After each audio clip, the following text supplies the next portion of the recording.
All right, welcome back. Today we're going to talk about strategies for teaching. One thing you guys should probably know by now is that the Let Fours are supposed to be my assistant instructors. You guys are supposed to be in the classroom, in here with me, helping teach the Let Ones. These Let Ones are brand new. They don't know what's coming up. They don't know what's expected of them. That's where you guys have to step up to the plate. All right. You don't be a jerk. You don't yell at them. You don't curse at them. At any time that you use profanity, you have lost all professionalism. All right. You've got to understand their background. Remember, this was you 3 years ago, 4 years ago. They are what you used to be. Remember your first day in class, the first time you ever saw Sergeant Corbett? All right. That's where these guys are. They don't know what's expected of them. They're going to need help with the cadet creeds. They're going to need help with the ranks, etc. So this is where your leadership style and your leadership has to come into play. Got to have you guys stepping up to the plate. Y'all are going to be assistant teaching whenever we come back. So it's very important that you guys get your Let Four work and portfolios done quickly so that you guys can move on to other things such as leading and teaching. So let's talk about strategies.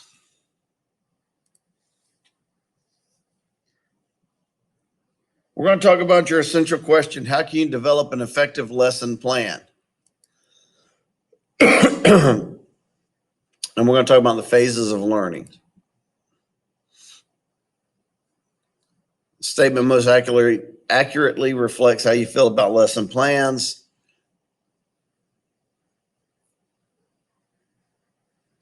The right answer is A. They are an essential tool to organize the information activities used in class. The whole idea behind a lesson plan is to give you a guide to follow so that you don't get sidetracked doing other things.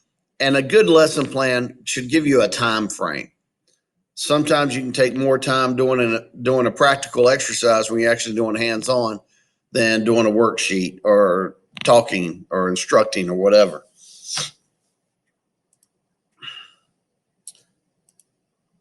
So here's our learning objectives. We're going to talk about the purpose of a lesson plan, the 4 phases of a lesson plan. We're going to relate our teaching, and we're going to explore learning strategies, and we're going to talk about some of our key words. Let's talk about exercise number 1, match the learning phase. For each of the questions in the column on the right, identify which one of these. Okay, your 4 phases of a lesson plan are inquire, gather, process, and apply. Gather. And y'all will do that sheet as we go along here. Gather. So what else do you need to know or learn? What information do I need? Another good way to look at gather is talk to your class, find out what they already know. You are gathering the information so you know a good starting point of what you need to teach. You guys notice I start my classes off usually with, what do you know about ROTC? What do you think you already know? So I get an idea of how far back I need to go into the weeds to bring your knowledge up. If everybody already knows a good chunk about it, then I don't have to start at the beginning and say, yes, we wear uniforms. So I want you guys to gather the information. At that point, the students are also gathering information from each other.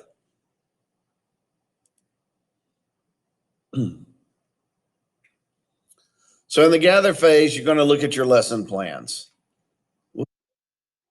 I did it. My fault. Specific skill or concepts they're teaching. What are you going to teach? What is your idea to teach today? How are you going to teach it? In what order am I going to teach it? And performance standards of the lesson, how the instructor will know the students have learned the content. How do we do, what's a performance standard? How do we know we have learned it? By testing, by quizzing.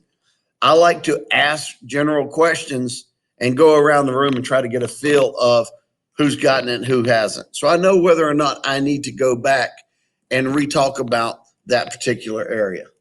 Okay. Here's a lesson competency or administrator lesson guide. A one-sentence statement that says what you want to do. What does that sound like? That sounds like our essential question, right? It's what are we going to accomplish? So in this case, it says describe how the Army ROTC program promotes personal success and citizenship. How am I going to do that? Well, I can do the value of the role of military and other service organizations and our core ability of lifelong learning.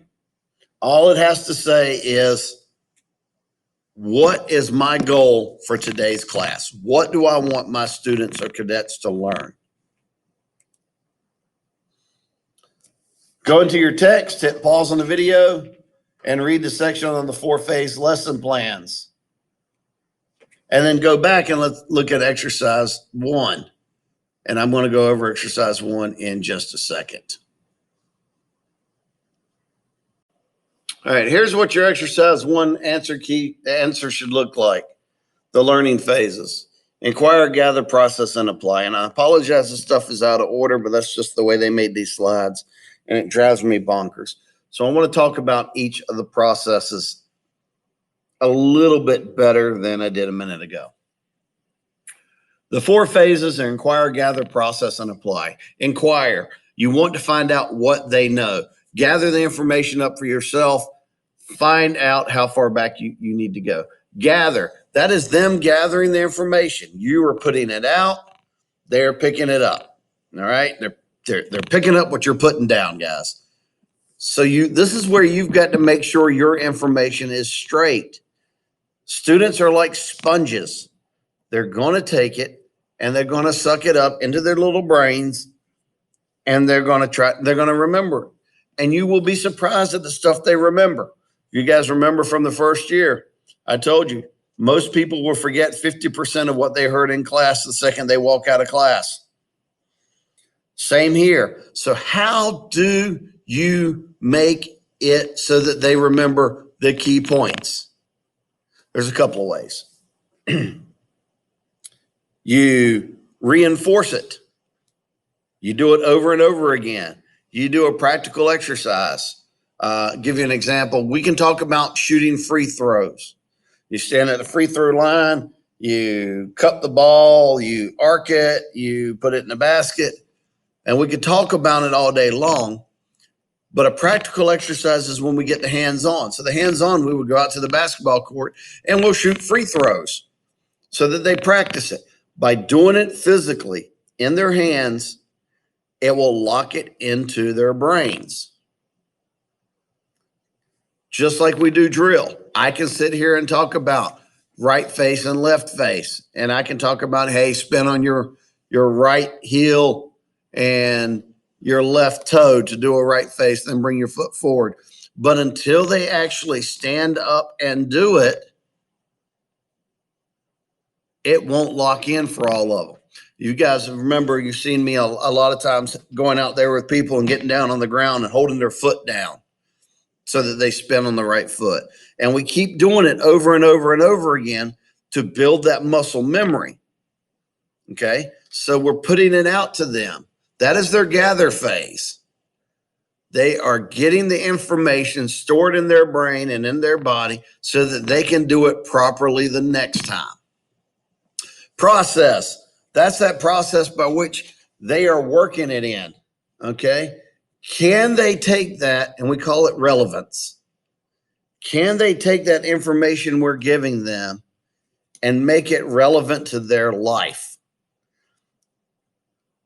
I can talk to you guys about, lesson plans, but until you guys understand why we do lesson plans, it won't really make a lot of sense to you. But if I can tell you something and make it relevant to your life and things you already know, then you're going to lock it in because you're always going to correlate it with something you know. You're always going to associate it with something you know. I talk about leadership styles. I talked about profanity a couple of minutes ago. Think about it like this. Will you lock something into your head better if I sit down and explain to you why you did something wrong, how you did it wrong, and why it's wrong? Or will you understand it better if I just jump down your throat and yell and curse and get all up in your face? A lot of people, that doesn't work. Most people, that doesn't work, because as soon as you get in somebody's face, they shut down. They stop listening, and you have become a non-entity to them. You have become nothing to them. You have lost your professionalism, and they're not going to respect you. I've been trying to deal with a couple of you guys for your whole time in ROTC, where you think the best way to get people to know things is to get in their face.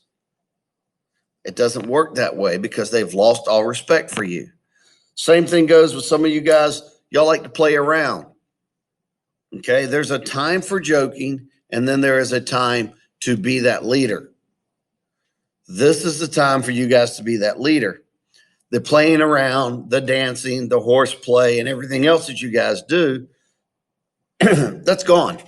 You guys can't be doing that now, because these other students are looking up to you. These other cadets are looking up to you to provide leadership and guidance. It's kind of like you're a parent. Okay, you can be that cool parent, but you still have to set down those ground rules. So if you're dancing and jumping around and playing, jumping on people's backs and horse playing and goofing off or whatever, they're going to look at you and they're just going to say, no, this isn't the type of leader I need. This is just another kid. And you guys need to be that adult, that young adult that y'all are, and stop being kids. Okay? Because they're not going to respect you. So it's time to grow up and be mature. Then you want to do the apply phase. The apply phase is exactly what it says. You need to take that information and have them put it to use. If you go in math class, they go over the concept, they show you how to do it, and then you get multiple problems where you actually have to use it so that you apply it. Applying it locks it down into your long-term memory. Once you can apply it to everyday life, then you have learned it. So let's look at these questions in exercise number 1. New understandings can students construct? That's the gather phase. That means they are starting to learn, figure out the information, and they're starting to put it to their daily life. What do learners know? Inquire. What ways can students make relationships among the information? That's the processing. Inquire. What prior knowledge do they have? See, this is the information you're getting before you start teaching. What can students do to reinforce what they've learned in the gather phase? The processing. How do they reinforce it? How do they utilize it? Gather, best way to gather the information.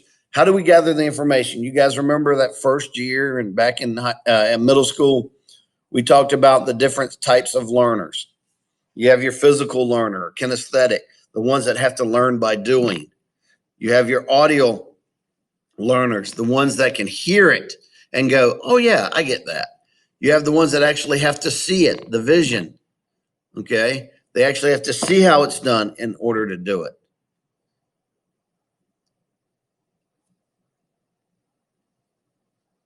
All right. So you take those or the combination of them and utilize that. Where are we? Best way to gather information. How motivated are the learners to learn the content? Is it something they want to know? Let's talk about the Cadet Creed. I've already put out to the Let Ones that their Cadet Creed is their first promotion. They're going to have to come onto the live chat and they're going to have to do the Cadet Creed for me word for word, just like you guys did, except over the internet. It's a little honor issue here. All right. It's there's a little trust going on. I trust that they're not reading it off of notes. I'm going to have to. I don't have a choice. But it's an integrity issue too, right? They want to do it the right way. They're going to have to earn it without reading it off of notes. So what else can be done with the information? That's applying it. Practical reasons. Why do they need to learn this lesson? That's the inquire.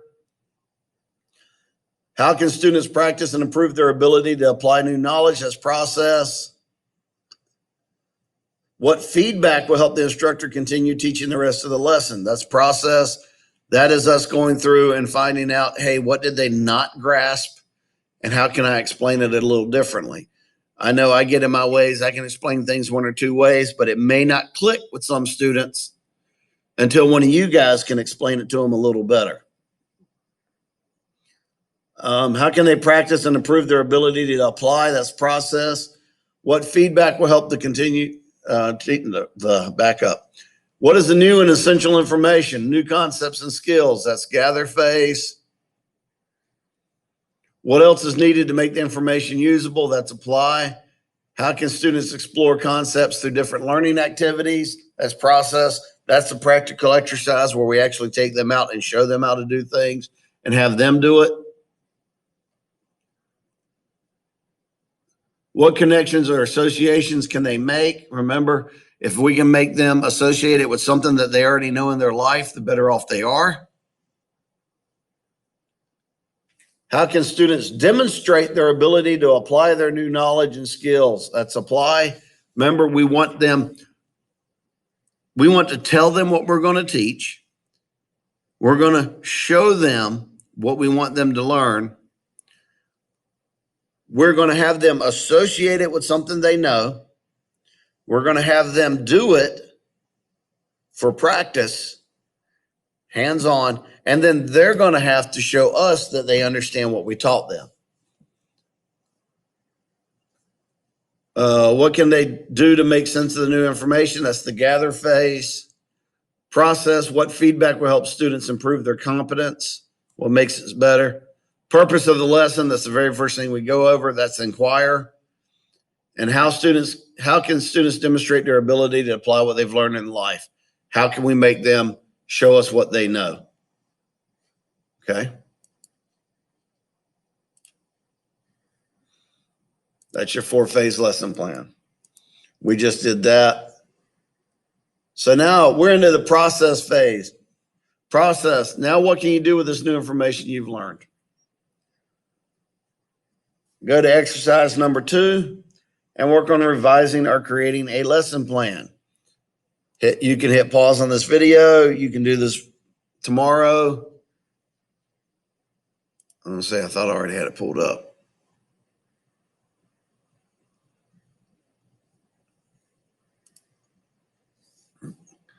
And here's your lesson plan. Exercise 2, your draft lesson plan.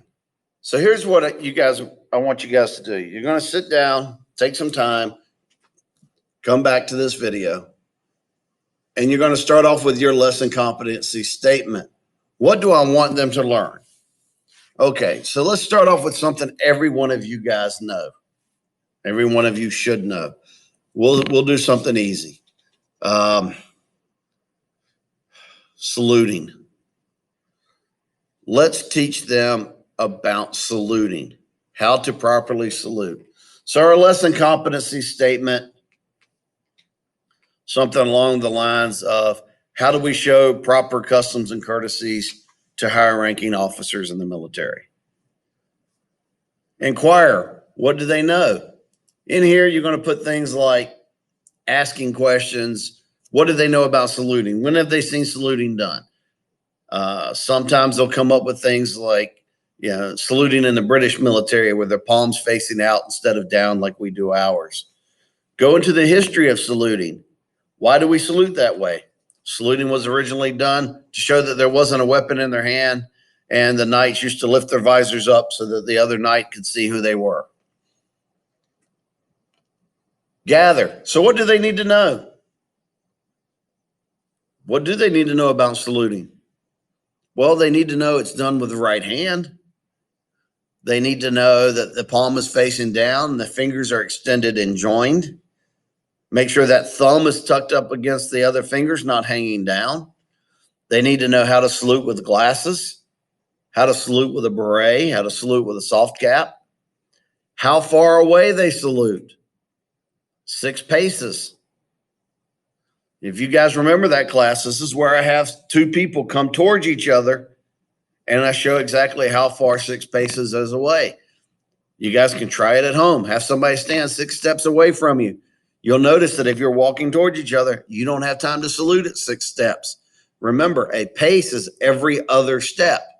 Every time your left foot hits the ground, that counts as a pace. Okay? So that's what they need to know. Now, what do they need to know to retain and process and comprehend the information? All right. How do they retain it, process, and comprehend it? What do they need to do? They need to reinforce it. So you have them practice saluting 15, 20 times until they get it snappy. And then you correct them. You have them do it just like we do knockout.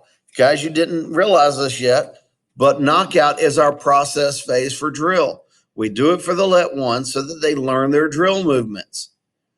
When they don't get it right, we pull them out and they should be corrected, not just pulled out. But in class, that's when the let fours need to be helping them, show them what they did wrong, so they don't do it wrong again the next time. We've got to show them what they're doing wrong because sometimes they don't even realize they're doing it wrong. What about the apply phase? What else can they do with the knowledge? Well, here's something they could do. They could start saluting our officers. When you're outside in uniform, the lower cadets should start saluting you guys. All right? But by that same token, you guys need to reinforce saluting and go, hey, it's not because you're on a power trip and you want somebody to salute you, but it is so that they understand that you are an officer, those of you that are, and that you deserve the respect given, but at the same time, that gives you the opportunity to look at their salute and see if they did it properly. And if they don't do it properly, tell them, hey, hold on a second. Let me show you the right way to do that. Okay? And it's that simple.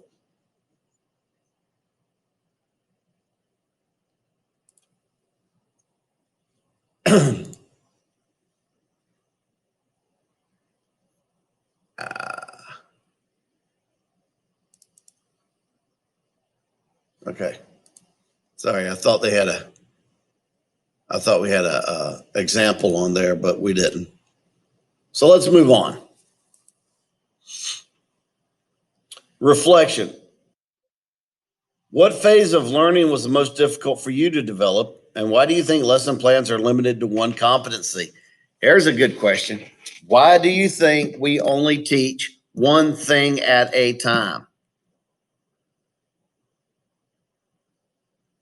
I'm sure you guys have a lot of answers. I will give you my answer.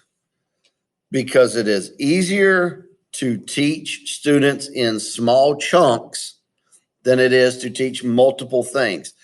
One of the new curriculum changes for ROTC is the mandatory classes that Colonel Baker and I have to teach were cut down. They decided we had too many mandatory classes. So, and they wanted to give us time to do our leadership labs like we usually do on Monday and Wednesdays. They actually have built that into our curriculum now. But in order to free up those hours, they had to get rid of some of the other classes. Well, in one of the Let One classes, if you guys remember, wear and appearance of the uniform was one class, and battalion structure, the battalion commander and all the staff functions and everything else like that, that was another class. And rank structure was another class. So that's 3 classes. The ranks, how the battalion is made up, and uniform wear are 3 totally different classes. Well, what they did is on the new Let One curriculum, those 3 are the same class. They are 75 slides. I had to break that down into 2 separate classes. If you guys go under the Let One curriculum, you'll see the changes to those slides. And you guys are welcome to go under any of the Let One videos and refresh yourselves and stuff like that. I'm not going to stop you. But yeah, so what we want to do, what they did was they took, and I don't understand how this works. So we've got the battalion commander and the staff guys. Then we have rank. And then we go into wear and appearance of the uniform, including personal hygiene, by the way. So how is battalion staff connected to the wear and appearance of the uniform? It's not. So I broke that down into smaller classes so that they could comprehend one concept at a time. I want them to take the time to learn the battalion staff and functions. What does the S1 do? What does the S2 do? What does the S3 do? Who's in those jobs? And then I want them to learn the ranks, because you guys know that's their rank test for PFC. And then I want them to learn how to put the uniforms together.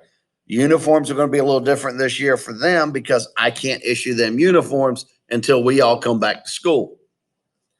So we're still working the bugs out on that one. So that's why we want to do one competency at a time, so that they can learn things in smaller chunks and not a whole bunch of great big stuff, a great big chunk of stuff. How about how we work together? It's going to be a little difficult in this day and age, but how do we work together? One thing I like is when you guys talk amongst yourselves. I tell you guys in class, I want y'all to talk back and forth so you guys can give each other different ideas and concepts. All right. Read the using cooperative learning strategies with groups in your text.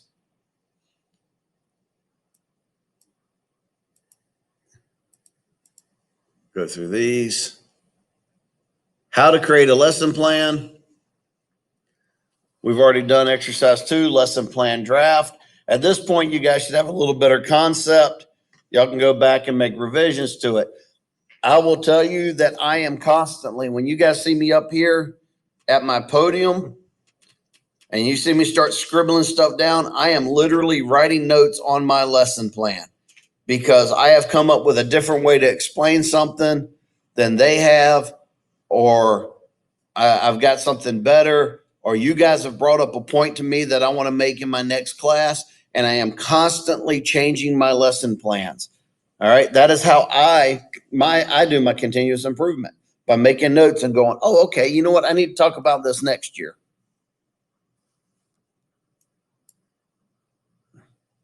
So how are we gonna apply what we use today? Here's how you guys are going to apply it. When we come back to full time or AB day or whatever, let fours, you guys need to be done with the entire Let 4 curriculum.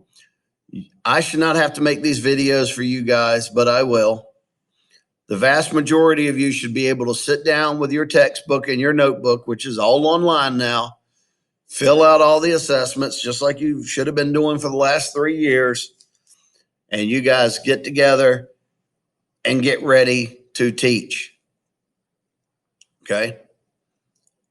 I cannot assign you a class right offhand because we don't know what we don't know. I don't know when we're going to come back to school, but I want you guys ready to teach. I may grab one of you and go, all right, you're going to teach this tomorrow. So you need to jot down a quick lesson plan, and it doesn't have to be in detail, just some quick notes that you need, how you're going to do it. All right. Because that is going to be what you guys are going to get evaluated on as much as anything else this year, is your public speaking and your teaching. All right. That's it for today's video. Make sure you get those lesson plans and worksheets done tomorrow, and then come back day after tomorrow for your next class. Y'all have a good day.